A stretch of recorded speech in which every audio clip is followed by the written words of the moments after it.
Thank you, Josh, and welcome everyone to this Sciline briefing. A quick introduction for those of you who may not be familiar with Sciline. We are an editorially independent, philanthropically funded free service for journalists based at the American Association for the Advancement of Science.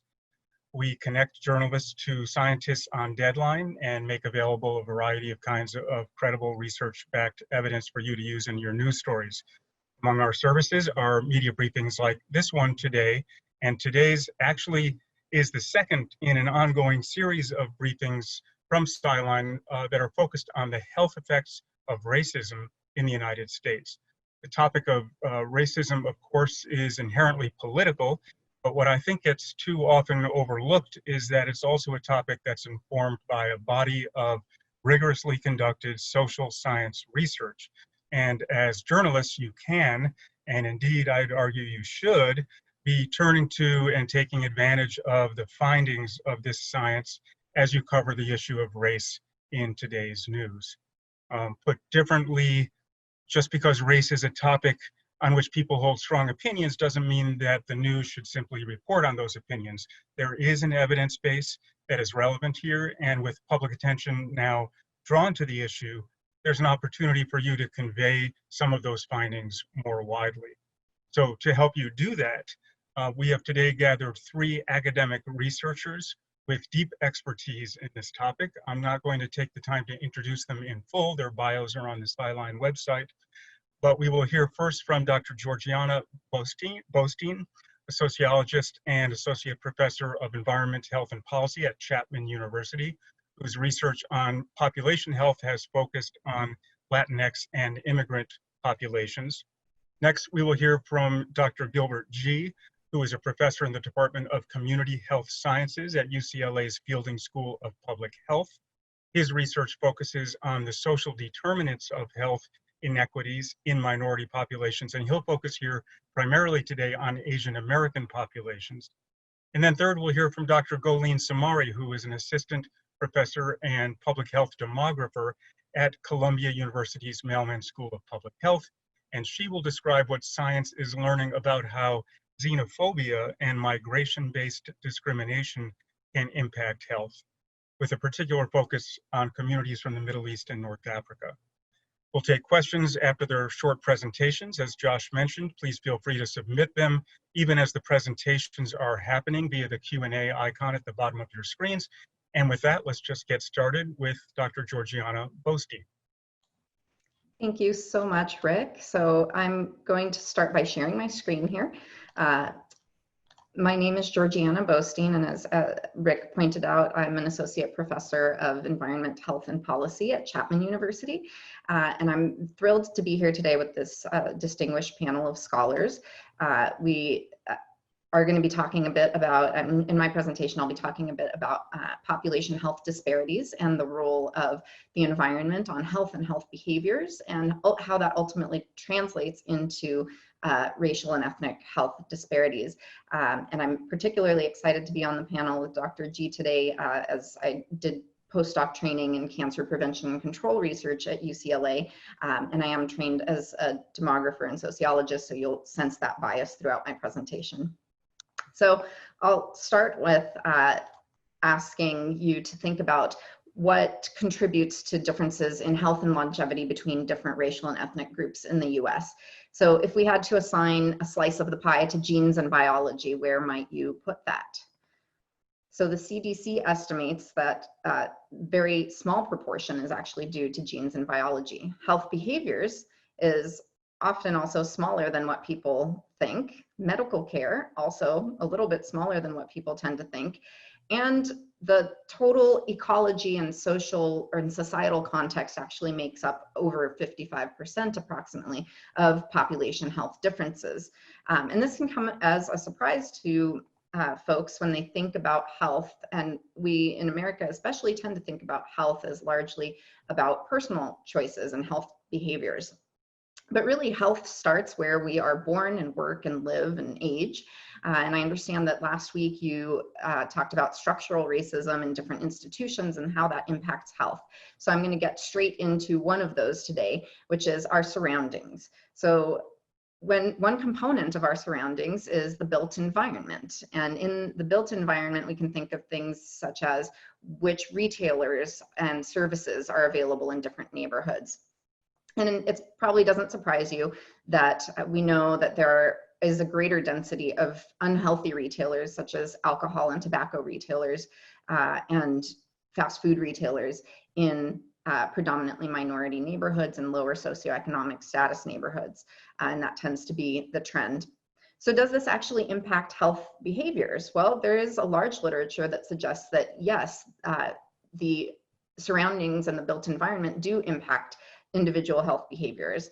And one of the studies that I like to point to is actually a Google study within their offices. They teamed up with academics and changed the types of foods that were available and snacks that were available in the office. So they took M&Ms and put them in dark jars and further out of reach, and they took healthy snacks and put those further up front in clear jars.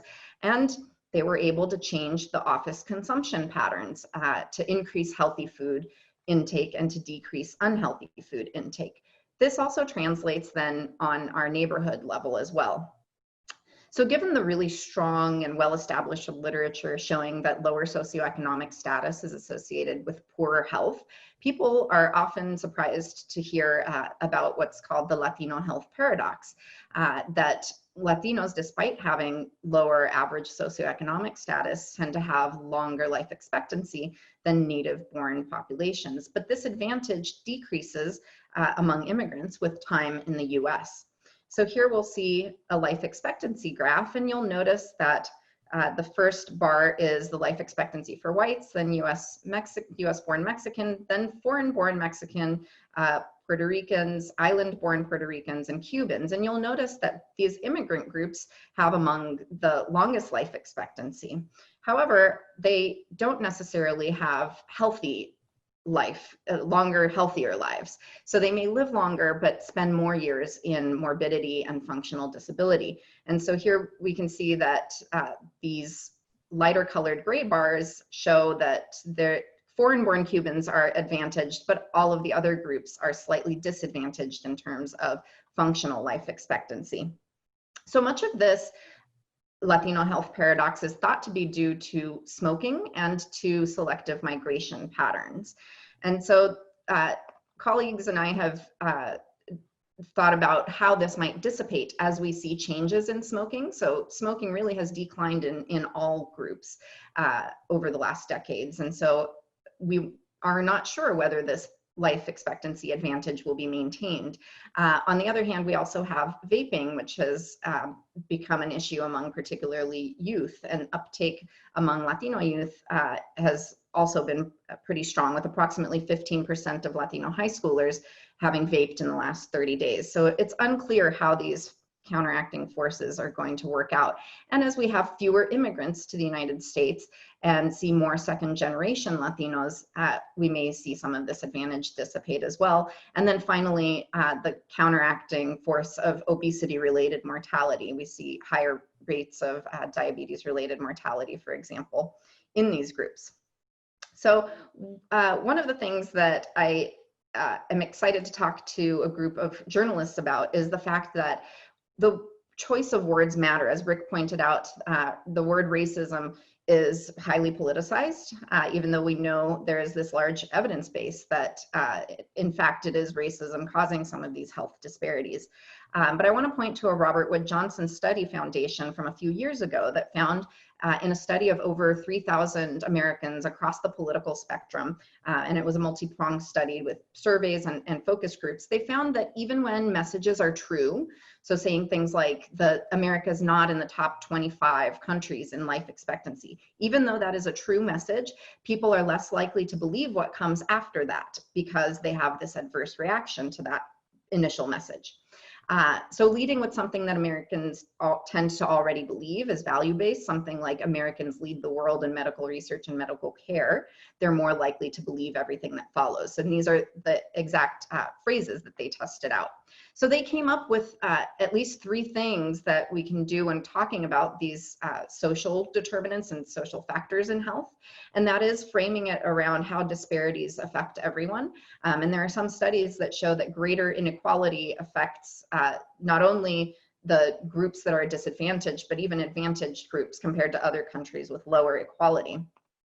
The second thing is that presenting just the problems tends to turn people off. So thinking about the types of solutions that we can implement to address these. And one of those that's been widely accepted is a health in all policies approach, thinking about how all sorts of different policies affect individual choices. And then finally, using language that is colloquial and priming using values that we already believe in. For example, the personal choice, that yes, health is both about personal choice, but let's think about how those personal choices are affected by the context in which we live. So I want to leave you with this thought about the role of journalism in shaping the public's understanding of health. This figure is actually from the UK, but it applies, similar ideas apply to the US as well, that in news media articles, these black bars, you'll see that the most commonly noted cause of health mentioned is behavioral. And then the second most common is social. But what I'd like to argue is that we should always talk about behavioral in the context of social differences. For example, with smoking, we can't just talk about the personal decision to smoke, but rather how does the retail environment affect those decisions? How does receipt of coupons affect these decisions? Because we have large established literatures on that. So the takeaway is that we'd love to see the whole story of how health is patterned. So thank you so much, and I look forward to the Q&A. Thank you for that very interesting and professionally helpful focus to get us started. Dr. G, I'll turn to you. All right, good morning. Let me get my slide deck up.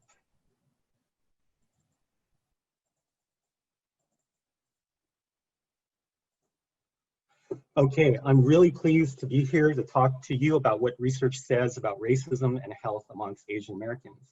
And although I have my opinions, my comments are based largely on what I've learned in doing scientific research over the past 2 decades. Today, I'll first talk about how racism makes people sick. And secondly, I'll throw out a second angle that you might want to consider that I think deserves some more reporting. So let's begin with the big picture, and I'm building on the previous presentation. We know that health is determined in part by your genetics and also by your health behaviors, things like diet and exercise. But it's also about healthcare. And it's Dr. also G, I'll about, just interrupt real briefly. I think you're in your yes. notes mode and you might want to put it into display mode. Oh, okay, good. Let's see. I don't even have notes, so. But, oh, may not matter. Yep. Well, is that good enough? Yeah. Actually, let me try again. Yes. There you go. All right. So health is behaviors, genetics. It's also access to care. It's also whether you live in supportive social networks, but it's also where you live, work, and play. It's also your position in society. We know that people with more education and more income tend to be healthier than people with fewer privileges. And this is a pattern we see across many societies, including the United States. And of course, we have national state policies and the political economy and so forth that all determine our health. So the main point here is that health isn't simply about your behaviors and your healthcare, but it's also what the research has called social determinants, all these upstream factors that play an important role in our health and well-being.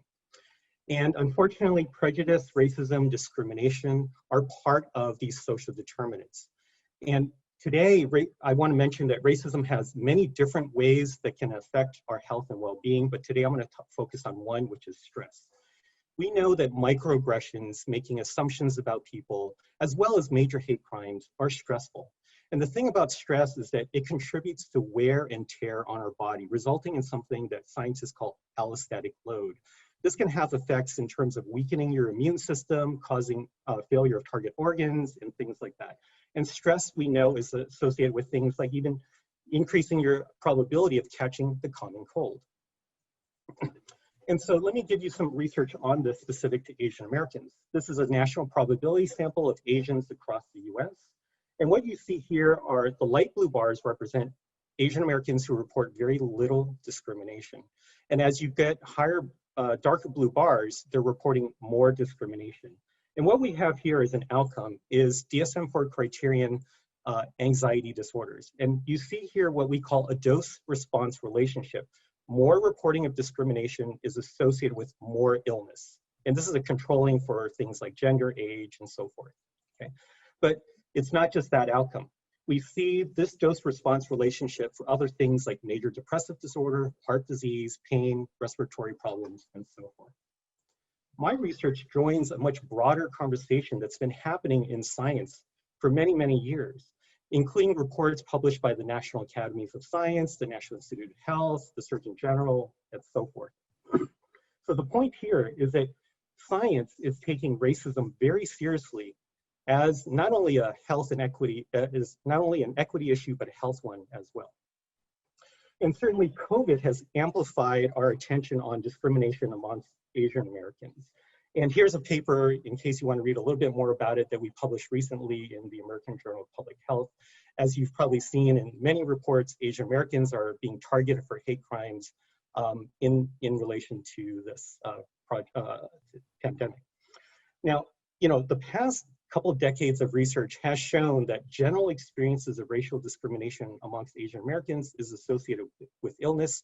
So it seems logical to anticipate that COVID-related discrimination, anti-Asian discrimination, it would also be associated with illness, and research is just starting to emerge to show that very point. So here's a study that was just published where they looked at Korean immigrants in the US, and they found that discrimination was, in their analysis, a more important predictor of distress than even income. So now let me pivot just a little bit and talk about another angle related to the same topic. And it's on something I call race adjustments. And I want to talk about it from 2 points of view. So the first is, think of this issue of judicial awards. In other words, imagine a child is struck by a car. And now the judge has to decide how much to pay out to the parents. And the way they calculate the payout is basically anticipating what are the anticipated future earnings of that child using actuarial science. And so let's say we presume that the payout is $1 million, right? But we also know that women make 75 cents to the dollar. And we know that Black women, for example, make around 65 cents to the dollar. So it's happened in the past where the judicial awards to a white male child is far greater than the awards to the parents of, say, a Black child, right? And so this is one way where seemingly neutral decisions using mathematics and seemingly objective science can reap major discriminatory effects, not only to families, but across generations. Now, let me take another example of the same idea. So 3 years ago, a study was published using kids from the Bay Area. And they had to wrestle, the researchers had to wrestle with what to do with biracial children. And they decided to create a hierarchical decision rule, whereby if a child was Black and Asian, the child was reclassified as Black only. If the child was Hispanic and Asian, they were reclassified as Hispanic and so forth. And so the consequences of this were to essentially, in the research, make Asian Americans invisible. And not surprisingly, later in the paper, the same paper, they admitted that, our study overrepresents the Black and Hispanic community and underrepresents the Asian community. And so these are two examples of how researchers can make decisions that are seemingly neutral, but nonetheless can have racialized impacts and contribute to inequalities in that way. So to close, what this all means is that issues of race, racism, health, and research are all intricately intertwined together. So I want to thank you for your attention, and I welcome your questions in the Q&A. Thank you very much. Some great examples there. And we will turn next and last to Dr. Samari. Hi, everyone. I'm going to just share my screen. There we go. So this presentation is actually a nice extension of what Georgiana and Gil were just discussing. So I'm going to conceptualize and discuss why Islamophobia is a public health issue as sort of a lens into one specific community that experiences racism and xenophobia. And it's important to note that this work really builds on the legacy of anti-Black racism and health research that has been done in the field of public health for many decades. So first, I think it's important to set the context a bit. So this is a graph of hate crimes, or specifically physical assaults against Muslims, from 2000, seen on the left, all the way to 2018, which is the last year that we have data. So hate crimes are clearly a dimension of health that result in fear, injury, and death. So for this, the x-axis shows the years and the y-axis shows the number of assaults according to the FBI. And I'm happy to talk about sort of the validity of hate crime statistics in the Q&A if people are curious about that.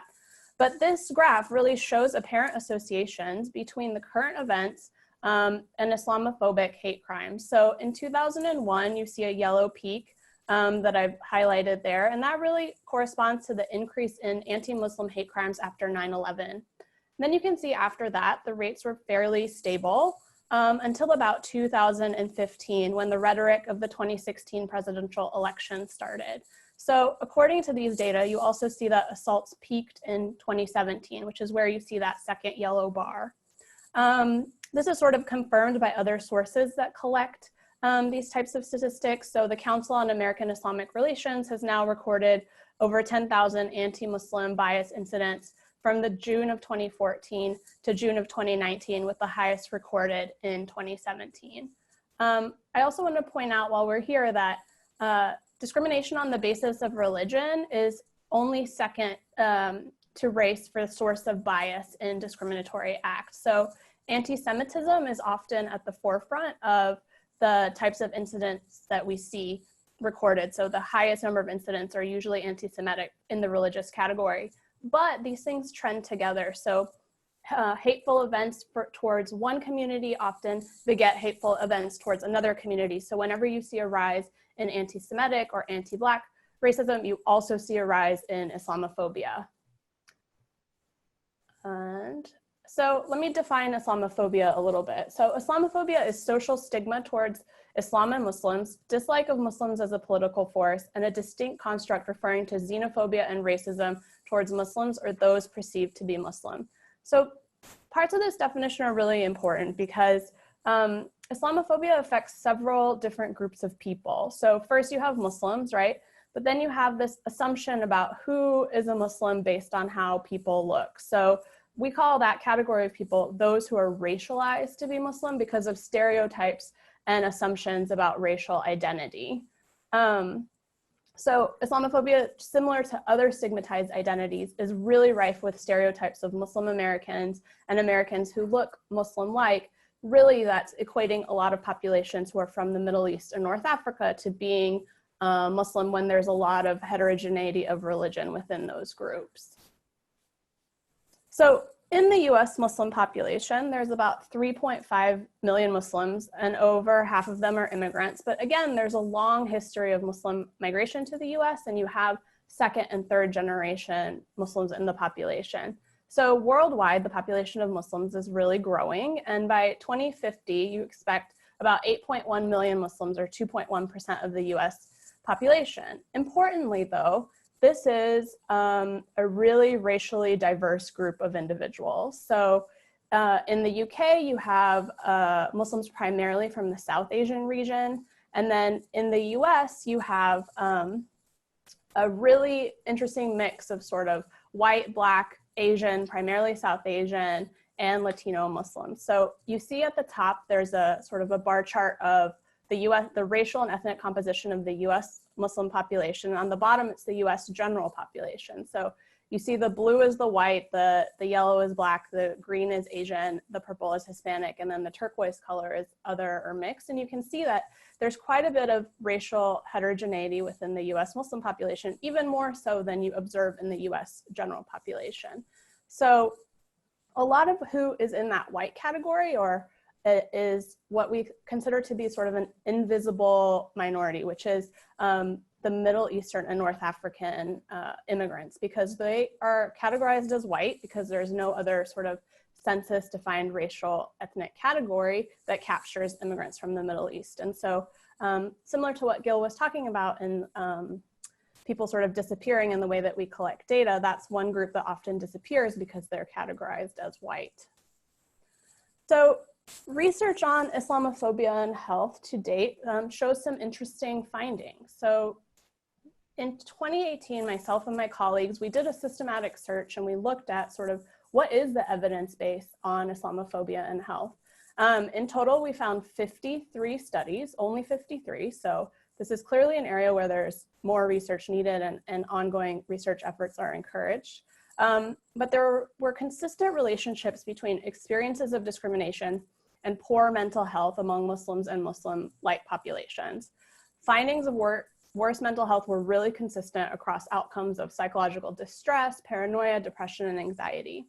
For physical health, the research was a little bit more limited, but there were some findings on coronary heart disease or poor self-rated health, which is correlated with poor physical health.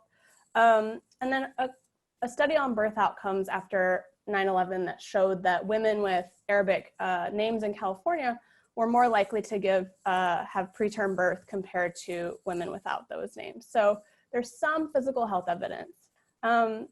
There's also a lot of evidence on barriers to access and utilization of healthcare. So as you would expect, discrimination on the basis of your identity is preventative in your ability it prevents you from seeking and getting healthcare. So in a recent study, sort of unpacking this Muslim-like population, my colleagues and I used 7 years of National Health Interview Survey data and looked at the population of Middle Eastern immigrants in the US. And we found that among Middle Eastern immigrants, white respondents had 66% lower odds of delaying care and 84% lower odds of being rejected by a doctor as a new patient compared to non-white respondents. And similar to other studies of immigrant groups, we found that US citizens had a 76% higher odds of visiting the doctor. So basically identifying as non-white was very prohibitive of getting care.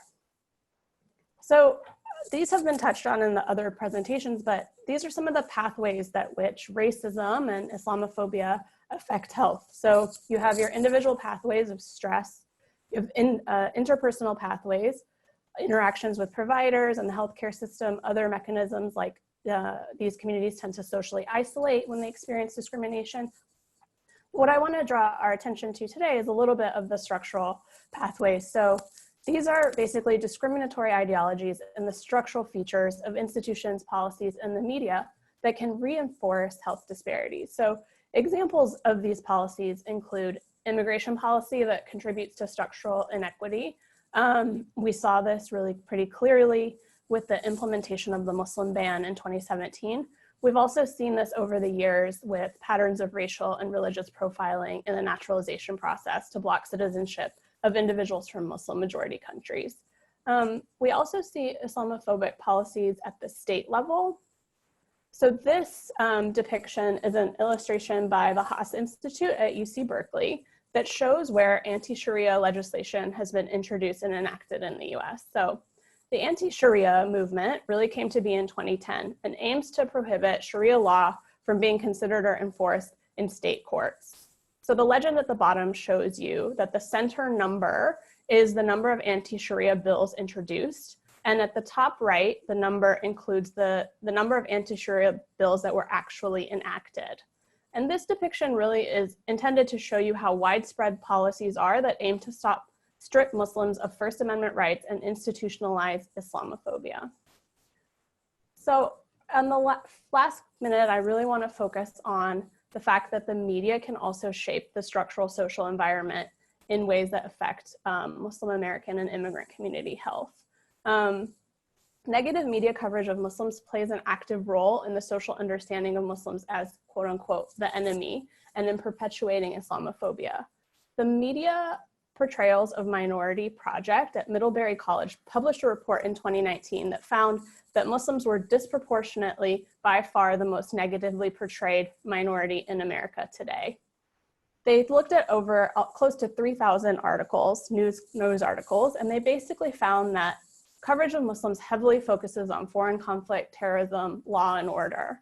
And this means that stories centering on Muslims basically tend to reinforce the perception that there's a correlation between Islam and violence. So it's important to think about the fact that this coverage not only influences sort of our political debates, but it also impacts how we perceive people of different demographic backgrounds when we encounter them in everyday lives. And it ultimately impacts their health and well-being and the health of these communities. So as reporters, I would really encourage people to challenge prejudice and debunk outright lies, be careful who you give a platform to, and provide context for the events that you cover. Improve your understanding of Islam and all its diversity, as I hope you have begun to today, and really cultivate relationships with members of the community. And lastly, I just want to say, you have to choose your words carefully. When you use phrases like Islamic terrorism, you're implicitly conflating two concepts and further perpetuating Islamophobia. So with that, I want to say thank you, and I look forward to the Q&A. Thank you, Dr. Samari. Fascinating presentation, a great summary from all three. I want to remind reporters at this point that, first of all, the slides from these presentations will be available on the Sideline website starting probably by tomorrow. So you can review those, and there are references at the end of some of these decks that can help you dig further. In the meanwhile, if you have questions, please hover down at the bottom of your screen over the Q&A icon, and you can submit your questions that way. And I'm going to start right off the bat with the question for Dr. Bostein. This is from Sheila Eldred at the Sahan Journal in Minneapolis. Can you explain what you meant when you said that the Latino health paradox may be due in part to selective migration patterns? Yes, great question. And this is true in immigrant health paradox more broadly. I think I touched on the fact that this has been observed in other developed countries with other immigrant groups, that immigrants tend to be healthier than the native-born populations in those areas. And we think that this effect may be at least in part due to who is able to migrate and who is physically healthy enough to endure that journey. Migrants tend to be younger than, on average, than the overall native-born population. And that leads to different patterns when you think about what it takes to migrate. And we see this playing out with the subgroup differences among Latinos. For example, among Puerto Ricans, they're technically not migrants, right? They are US born and citizens at birth. However, we see really different outcomes for island-born Puerto Ricans and for US born Puerto Ricans. And then we see different patterns for Puerto Ricans from other groups such as Mexican immigrants, because Puerto Ricans are able to come and go as they please to the mainland, whereas the migration process for Mexican immigrants looks very different. Great, thank you. A question here for you, Gil, and I think for actually others may want to weigh in on this. How does the wording of the 2020 census questionnaire address or exacerbate the problems with racial and ethnic categorization that you discussed? Oh, wow, yes. So the census, how they categorize racial groups is, regulated by Directive 15 from the Office of Management and Budget. And it's really sort of this political document more than anything else on what groups do we believe to be in existence. And if you look at the history of racial groups in the census, races come and go. So for example, I think it was in 1830, Mexican was a race. In 1840, we took that away. And then later on, we brought that back, for example. So, there's all these back and forth. And so, for example, in 1997, prior to 1997, Asians and Pacific Islanders were considered to be one single group. And you often hear API kind of, said together. But actually, Pacific Islander community groups said, you know what, we're really not that much like Asians. We actually have a lot of differences. And so they actually lobbied to become a separate race. So suddenly in the year 2000, in that census, a new race group emerged. And we're having similar conversations on whether people from the Middle East should become a separate race. So how we think about races varies a lot. The way the census has done it, there's the 5 race groups, but then they also have this sort of unusual way of thinking about Latinos, right? Where basically they said, hey, we have these race groups, but then you can also be Hispanic, and Hispanic is considered a cultural category based on language, i.e. Spanish. But when you think about countries like Brazil, where other languages like Portuguese are being spoken, it doesn't completely make a lot of sense, or at least there's some slippage there.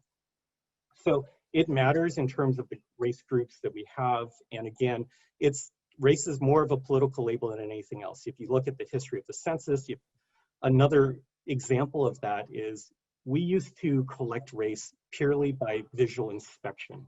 So somebody would look at you and say, huh, you look Asian, or you look white, or you look black. And they would just check it off.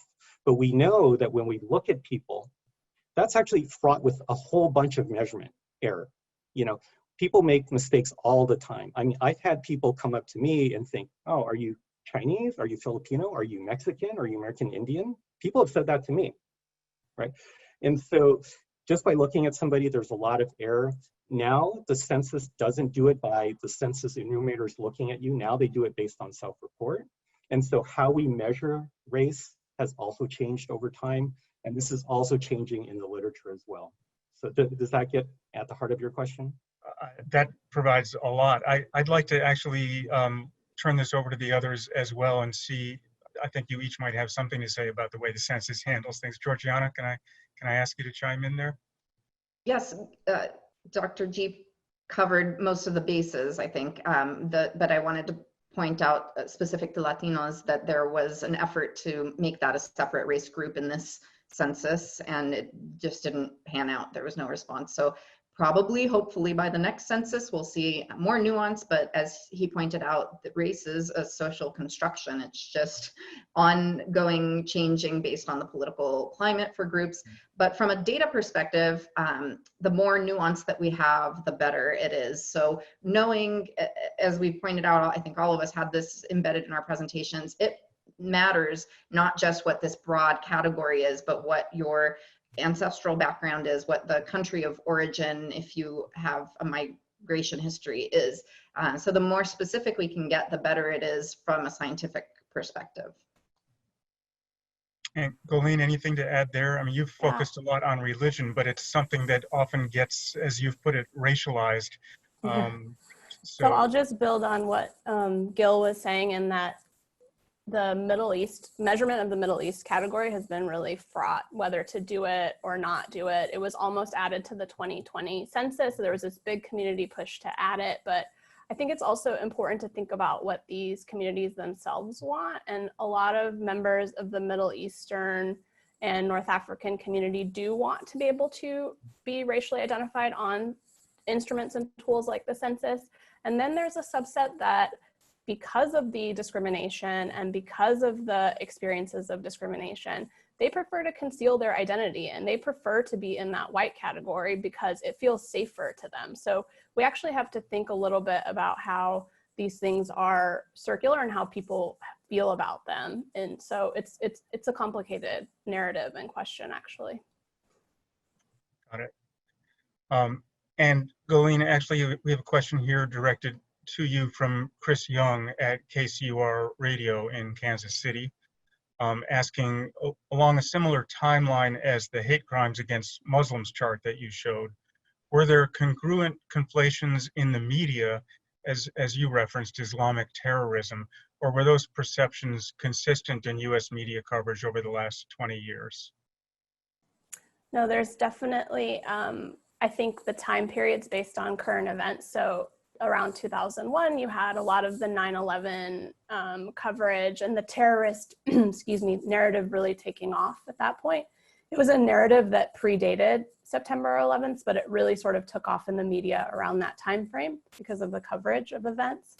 And then again, with the introduction of the Muslim ban narrative in the presidential campaigns in 2015, you again saw this sort of depiction of Islamic terror sort of widespread in the media as justification for bans on immigrants from these countries. And that it does correspond to, the coverage really does, I mean, it's a correlation and we can look at associations further, but it really does. There are increases in hate crimes when there is more media coverage of certain groups. So, and you can see it with the anti-Asian discrimination that's occurred in the time of COVID. There's been a huge uptick in anti-Asian hate crimes as well.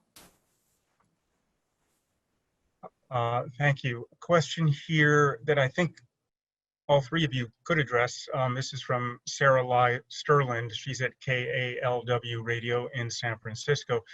She says several legislators around the country have declared that racism is a public health crisis. A recent example in my area is Santa Clara County. Has any state or local government around the country actually done a good job of making policy changes to make such declarations more than a publicity stunt? What should journalists be asking to make these declarations effective or mean something? And lastly, are there specific policy recommendations you would give to county, city, or state that has made such a declaration? Gil, this starts closest to your neighborhood maybe, so I'll start with you. Sure, and actually let me take a moment to share a slide real quick. Oops, wait, Right. that's not. Oh. Sorry, let me try one more time. I keep getting the wrong thing. One last time, otherwise I'll just talk this through. You know what, let me just, oops. Okay, let me just try one last time. There we go. All right, let me give you a little analogy.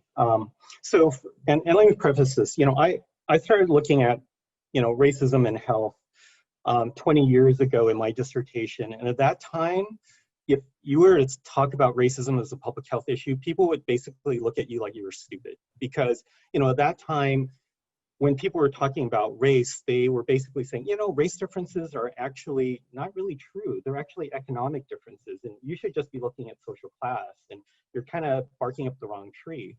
And so to me, it's kind of a weird moment in time when, you know, lots of places are talking about structural racism. And so for me, that's a very interesting moment. Okay, so this picture I have in front of you is called a buckyball. Okay, so it's essentially it's a soccer ball made out of carbon atoms. Okay, now imagine that each of those little black dots, you know, those carbon atoms, are a social institution. So one dot is health, another dot is policing, another is medicine, another one is housing. Okay, all right. So we know that social institutions are connected together. We know that they're connected together. So now let's go back to thinking about a soccer ball. When you have a soccer ball and you kick it, the ball momentarily deflates, you get a little dent in the ball, but then the ball essentially reverts back to being a sphere, right? Same thing if we think about our civil rights interventions. You know, we poke at one institution, we poke at housing, or we poke at education, and we get a momentary deflection. But what we haven't attended to are the interconnections across these institutions. So in other words, if we do a civil rights intervention on policing, the courts might have their back. That's the bonds that are connecting these institutions together. The reason why a buckyball like this is very stable, or why a soccer ball is stable, is because all the other connections are essentially taking up slack when there's some force applied to it. So coming back to the question about health departments, I think it's amazing the health departments are, and legislators and others are kind of saying that, yes, you know, racism is a public health crisis. But if we only think about single institutions without thinking about the structure as a whole, I think that we will have a couple of small successes, but we won't change what I call the equilibrium of inequality that we have in our society. Even after the 1960 civil rights movements, we've made some progress, but we still have a heck of a lot of inequality in our society. And it's because we haven't looked at all these interconnections. So for me, my recommendation is, as you're thinking about writing up stories about health departments and things like that, the question for me is, who else are they talking to?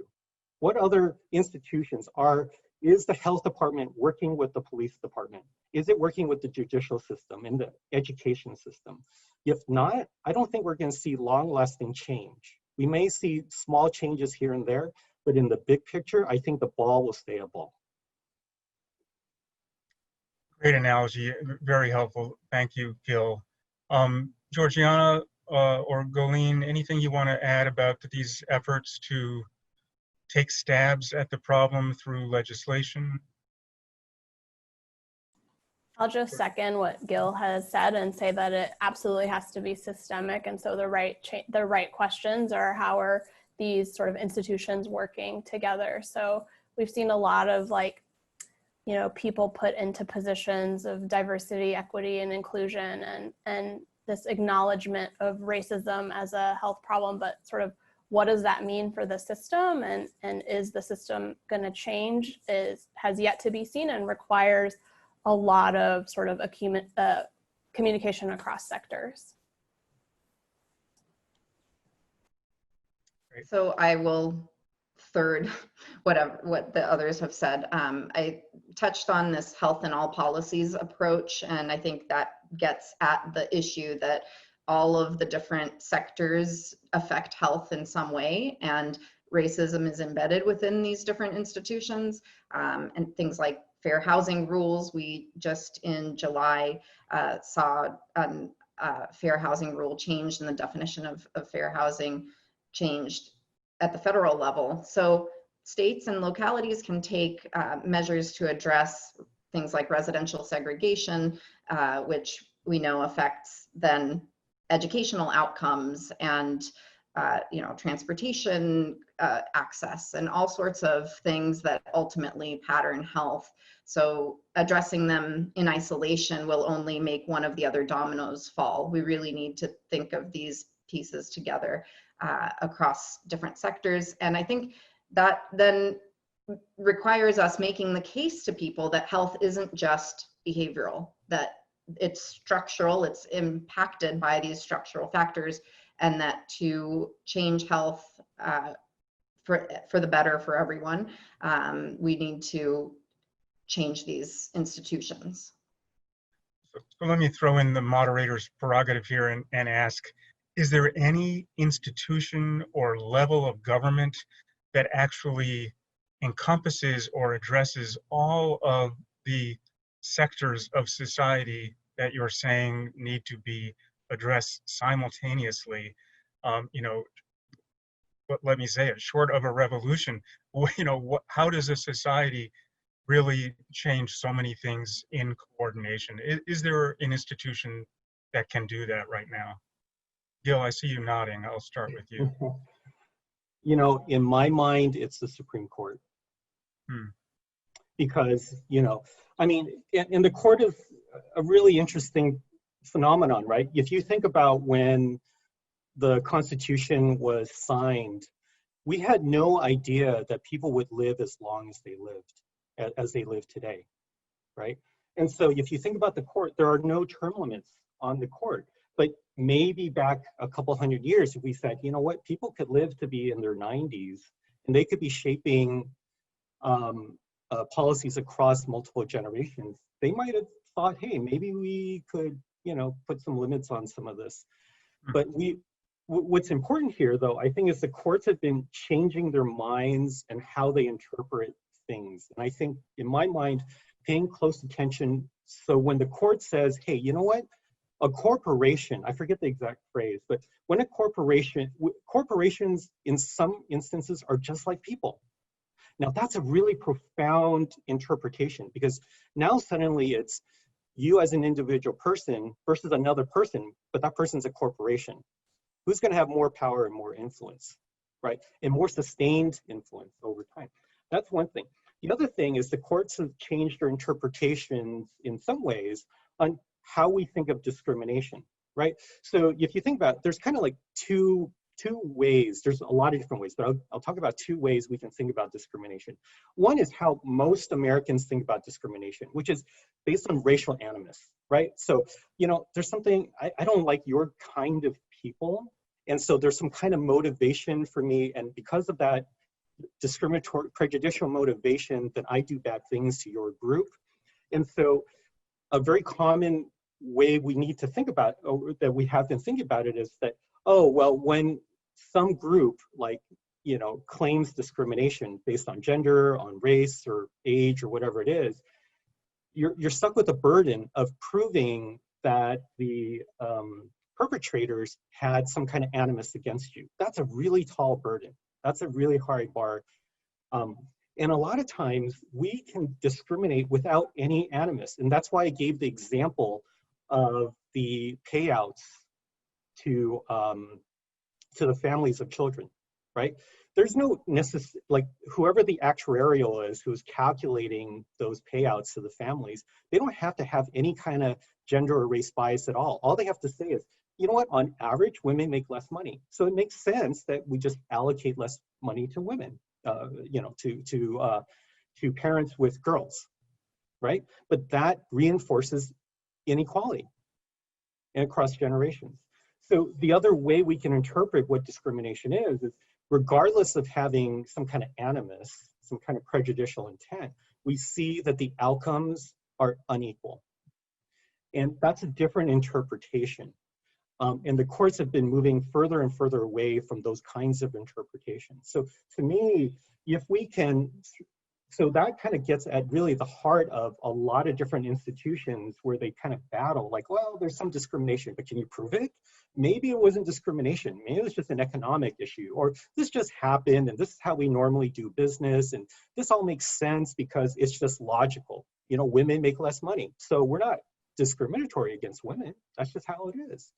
So we want to think about different ways we can consider what's discriminatory. And because the Supreme Court is in some ways the final stop for how we think about a lot of things, to me, if we had to pick one institution, that's the institution I personally would pick on. That's super interesting perspective. Thank you. Unless anyone else wants to address how we can do all this at once, I have one other question I'll throw in, but does either of you want to? I'll just chime in really fast to say that there could be a national coordinated strategy. Like, for example, we should have those types of strategies for other health crises like COVID-19. And so you see a lot of different entities come together or should come together for pandemic response. And if we really start to think about racism as a sort of epidemic that's gone on for so long and think about it, bringing this coalition of people together for that scale of national response, I think it could be effective. Great analogy.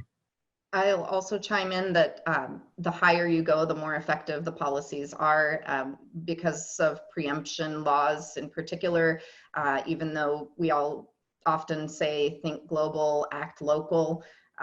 Sometimes local ordinances can be preempted by state law and so forth. So it really requires a larger and broader systemic approach. That said, if you are working in local communities, that's a place to start, right? We don't want to go so high that people think, well, I have no influence over the Supreme Court, which you do vote, right? But nevertheless, so yes, starting top down, I think is a far more effective strategy.